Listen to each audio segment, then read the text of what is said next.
নম্বর প্রশ্ন, জানাজার নামাজের পর মাইয়েতকে খাটিয়ায় করে নেওয়ার সময় অনেকে উচ্চ স্বরে কালিমায় শাহাদা পাঠ করে, এটা কি শরীয়ত সম্মত? খুবই সুন্দর এবং গুরুত্বপূর্ণ একটি প্রশ্ন।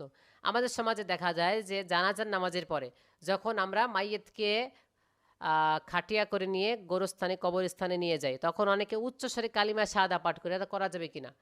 এই প্রশ্ন উত্তর হলো, যখন কালিমায় শাহাদা আপনি পাঠ করবেন ওই স্থানে, মাইয়েতকে যখন আপনি নিয়ে যাবেন, খাটিয়ায় নিয়ে যাওয়ার সময় কালিমা শাহাদা পাঠ করবেন, এই মর্মে বর্ণিত কোনো হাদিস পাওয়া যায় না।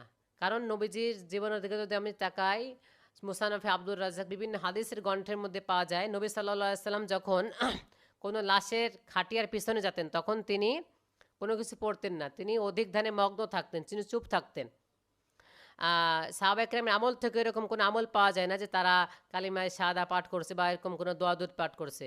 তবে যদি আপনি এই স্থান থেকে পড়েন যে আপনি এমনিতেই কালিমা শাহাদা পাঠ করেন, এমনি পড়তেছেন, হ্যাঁ, অবসর সময় আপনি কালিমা শাহাদা পাঠ করেন, শেষে পড়তেন, তাহলে আপনি পড়তে পারেন। কিন্তু যদি আপনি এটাকে সুন্নাহ মনে করেন, হাদিসের নির্দেশনা মনে করে পড়েন, তাহলে এটা বেদাতে পরিণত হয়ে যাবে। কারণ কালিমায় শাহাদা বা কোনো দোয়া, নির্দিষ্ট কোনো দোয়ার কথা বর্ণিত হাদিসে হয়নি, হাদিসে বর্ণিত হয়নি জানাজার নামাজে যখন আপনি মাইয়াতকে নিয়ে যাবেন।